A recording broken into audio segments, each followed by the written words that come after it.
it's a nice drive over here from wherever you're coming from. I mean, every direction, it's a real pretty drive. The beer is superb, and Randy and Ann and their children are terrific, so we're here. The owners talking about the beer and the enthusiasm, because we heard the story of how the business has grown and what they do with Oktoberfest, and explaining the brews and how they do it. So I really like that enthusiasm of just talking about beer, and of course the beer. Coming here is a nice experience too. It's nice to see all the things that Ann has been doing in here. It looks a lot like Norway, and the beer is a hell of a lot cheaper than in Norway. Well, my name is Randy Lee. I'm a co-conspirator here at Valkyrie Brewing Company. I'm Ann Lee. I'm the other one. Well, one of us doesn't do, the other one does. And even then, I get the blame. Yes. We met 20 years ago, and I was farming at the time, and dairy farming just south of town. And that went south like a lot of farms did. But through that experience, we realized that we wanted to work together, do something together as a family unit. So the idea of the brewery presented itself, and said, sure, let's go do that. So we ran this as a small mom and pop shop. It's a lot like farming in a lot of ways. The good news is you get to do everything, and the bad news is you get to do everything. This is the best smell in the brewing process. Malto meal. Most breweries in this country are actually brew pubs, and they're very space constrained, and a vertical tank gets you lower floor space.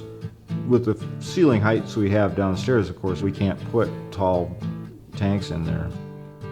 Beer is, interestingly enough, cognizant of its container, and they like horizontal containers better than they like vertical containers, strangely enough. So it's actually better for the beer.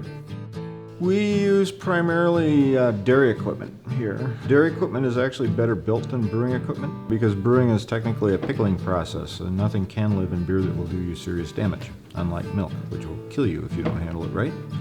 Equipment destined for milk use is polished deeper and has fewer cracks for things to hide in, so it's actually better equipment than brewing equipment is. Weirdly enough, milk equipment is cheaper than brewing equipment. So when the farmers would have a tank that springs a Freon leak, they got about 4 hours to get it changed out and get a new one in. And those tanks would come to us because they're junk to the farmer, but they're good for us. It is a great deal of work, but there's a lot of rewards, a lot. We get to meet so many great people. We're involved with the local food network and small farms, and it's all cooperating together. We get to meet a lot of people that way, and it's really great. I have a children's garden. Had 7 kids last year planted their own garden box, and I supply all the plants and seeds, and they can pick out whatever they want to grow, and they can keep what they grow. And so it's just kind of hands-on. And it's all about building community. And yes, a brewery is good for a community. Small towns just have their own charm and their own speed. We're from Eau Claire. We have a cabin in Chautauqua. Have seen the ads about Oktoberfest all over western Wisconsin. And I would also recommend coming for Oktoberfest. Well, maybe I shouldn't because it's so good now that... The Oktoberfest is always on the first Saturday in October. It starts out with a pancake breakfast, and let's see, we have arts and crafts, we have the Cube tournament, which is a real big draw. We get a lot of people for that, and of course brats. We had a very long colossal brat last year. We've done this same thing for about 5 years now. Every year the brat gets a little bit longer. Last year's brat was 155 feet long. I always razz him because he's a nuclear engineer that it doesn't take a rocket scientist to brew beer, but it sure helps. We have a lot of fun with what we do. We just love it.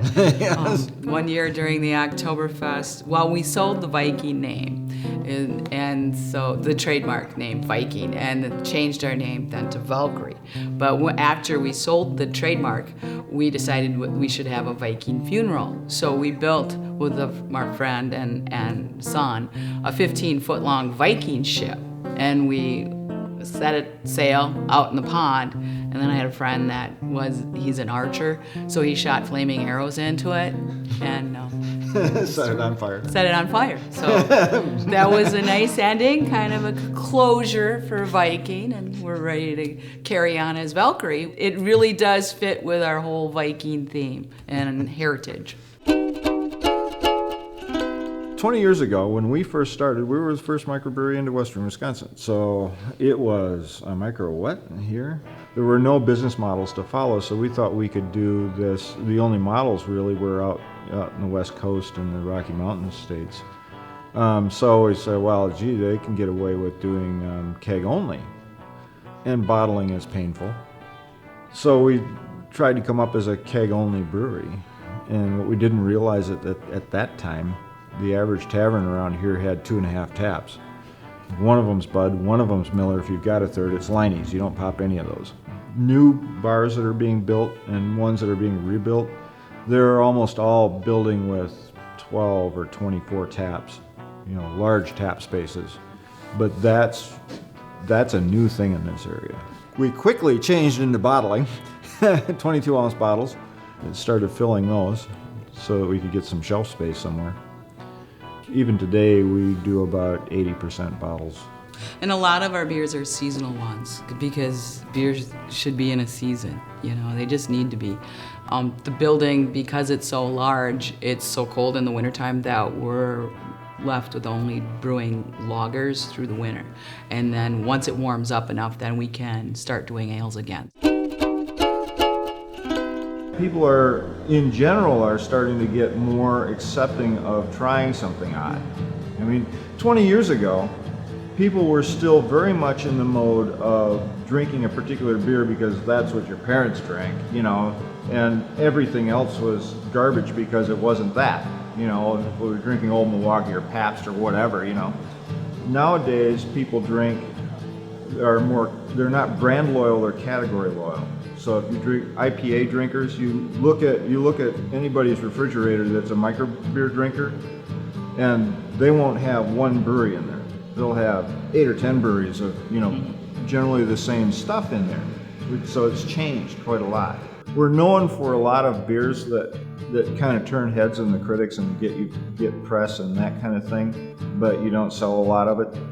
It's one of those odd things in the brewing industry is that it's like movies and too is what the critics like and what people like tend to be two different things. We are in a book called 1001 Beers to Have Before You Die, so it's kind of nice. We were about the first year into it when we did the Big Swede, and I did a 3-barrel batch of the Big Swede, and I figured, this is going to be good for years in the keg, so who cares if it takes us 2 or 3 years to sell this. And we sold it out in 3 months. Couldn't have told us or our distributors that there were that many dark beer drinkers in the whole area. It was just amazing. Well, this is Big Swede. I don't have to ask for it when I walk in. Get some more Big Swede and Warhammer and whatever else is available here, because we love the beer. There's 2 ways of coming up with beers. One of them is inspiration, and the other one is purposeful. The purposeful ways of doing it are we look at our lineup of beers and decide what hole we want to fill by style. And then what we'll do is we'll go and research the style. The other way of doing beer is inspirational. Things like the hot chocolate. That stemmed out of doing a tour one February when it was mightily cold downstairs, and she was sitting downstairs and decided that she wanted a beer to warm us up. And I want chocolate now. So we sat down and figured out how to do that. So there's two routes to beer. They both get you in good places.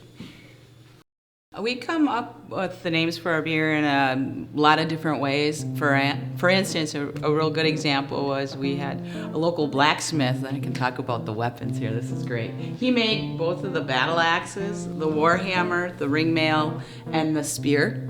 And when we first met him, he came in and he brought the warhammer. And I just love that weapon. It's just really sweet.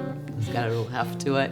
So I knew I had to name one of our beers after that weapon. So we named it our coffee oatmeal milk porter Warhammer.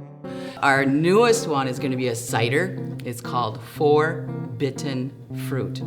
Supernova is an Australian style IPA, and we came up with that name because we were using Galaxy hops in that, so it kind of made sense. Raven Queen is a black wheat IPA with star anise, so it's black licorice, which Raven Queen is another name for Valkyrie. Abby Normal was another one. That's a Mel Brooks. We're fans of Mel Brooks, so that comes from the movie Young Frankenstein. Well, I'd encourage people to come and visit us. We have the tap room open on Fridays and Saturdays. We're open noon to 8 o'clock, and you can come in, and you're welcome to have 4 free 2-ounce samples. And if you come on Saturdays at 1 o'clock, Randy runs tours, and then we go through and sample all we got.